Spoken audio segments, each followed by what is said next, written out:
currently we are, the whole world is facing this pandemic and it is very uncertain. So let's say adversity is something which, this is an adversity for the whole world. And this kind of adversity is basically something which is like a forced adversity, but I'll come to that later. How is it applicable? So I'm sure you have heard the number of suicide cases that are happening all across the world in different age groups and different industries. And, domestic violence has increased a lot because of low adversity. Meaning that why are we having these suicides? Let's think about it this way. So somebody who thought of a career and now is very uncertain whether that career is now going to take off or not, whether I'm going to get into a certain college or not. My father took a loan just 2 days ago. There was this case where the father had taken a lot of loan and there was absolutely no jobs available. Pay the loan back and get into a proper job and make ends meet. And the boy just committed suicide. Now, also there are these actors who are going through all these problems. Also, there are companies shutting down. These are all adverse situations. And the power to innovate or the power to have control over these emotions, over these anxieties, over these fears is something that is derived from adversity quotient. So a person with a low adversity quotient will probably and is cracking up in these situations. Now, your second question was how many kinds of adversities are there? Well, adversities can be many, many kinds. Like I said, social, financial, emotional, physical, all those kind of things. But to put it technically, there are two kinds of adversities. One is a forced adversity and the other is an inflicted adversity.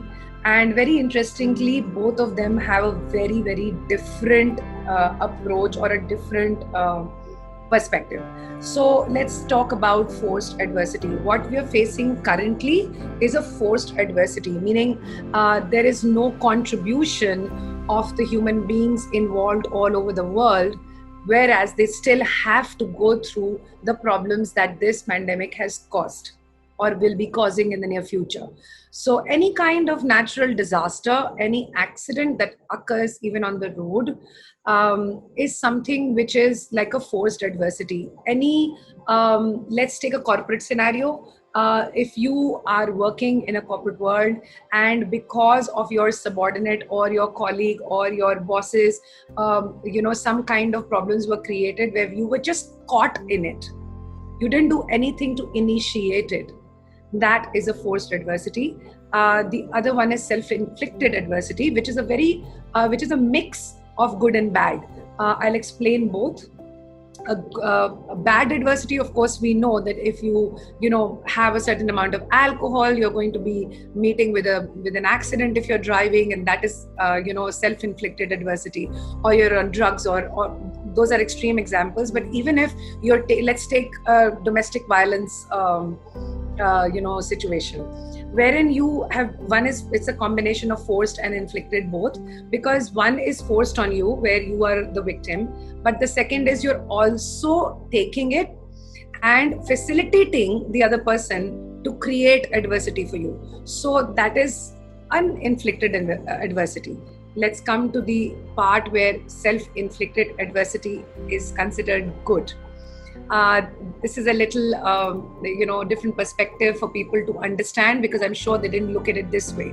That let's take a person who's going to the gym and nobody has told him to go to the gym. He's just a normal, healthy person, and still he wants to go and make himself healthier. So the physical adversity that he inflicts on himself or herself is going through the strenuous training program. So one day he's picking up only starting from 2.5 kgs, then going up to 5, 10, 15, 18, 20, whichever it may, however higher he wants to go. So that is one self-inflicted adversity. Another self-inflicted adversity is, for example, everything is going good for you.